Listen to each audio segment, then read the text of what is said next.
You can help keep FlyingRC.net operating and independent by visiting our gear store. The E-flite F-18 Hornet comes out of the box needing surprisingly little assembly. E-flite says that you can build this plane in the time it takes to charge a battery, and that's not all that far off. I spent way more time taking pictures and video than actually assembling the plane.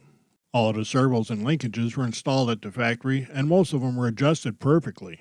The main wing panels are supported by a carbon fiber wing tube, and there's sockets built into the fuselage for the flap and aileron servo leads. Those plugs and the leads are all labeled.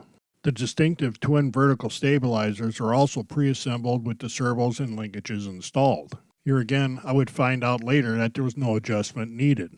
The only real issue I had when building this plane was one of the screw inserts for connecting the vertical stabilizers had a bit of glue in it. That turned out to add maybe 15 minutes to the assembly time. These are full-flying horizontal stabilizers. I had to move the servo arms 1 or 2 teeth to get both of the stabilizers lined up correctly.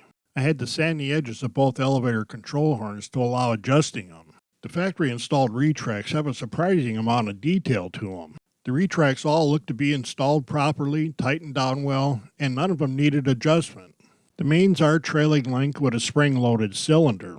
When the weight of the plane settles on them, that spring is fully compressed. All of the gear doors were adjusted well and they all closed and opened with no problems. Some are spring operated and some are done by a servo. Right out of the box, the main gears seem to deploy and retract at a very scale-like pace. The main gear also rotate 100 degrees as they extend or retract. Of course, this is way more noticeable on the bench than it is up in the air, but it is a nice scale factor. It also means that you want to be paying attention when you take off and land this thing. All of the control surfaces seem to have a good amount of throw, including the flaps. The amount of throw programmed into the full-flying elevators makes me wonder how touchy this is going to be on landing. I'll also be interested to see how effective this twin vertical stabilizer and rudder combination works. You get all of the tanks and missiles with the model. There's nothing extra to buy there. And they all just slip into sockets built into the airframe. And that makes going from clean wings to fully loaded simple and quick.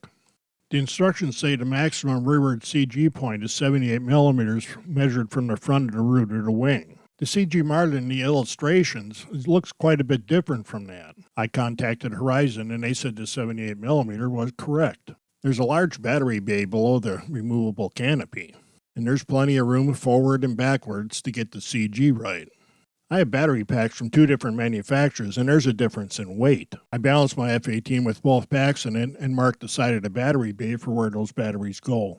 I balanced my F-18 on my fingers and then put it on my ESCOI system to check. And that showed I'm just a tick nose heavy, and I'll leave it like that for now. The E-flite F-18 Hornet is a great looking warbird. I'm going to fly mine on some 5,000 milliamp 50C batteries. Since I bought the F-18, winter has arrived in North Carolina, so I'm waiting for a halfway decent day to maiden it. Stay tuned, because I think this is going to be fun.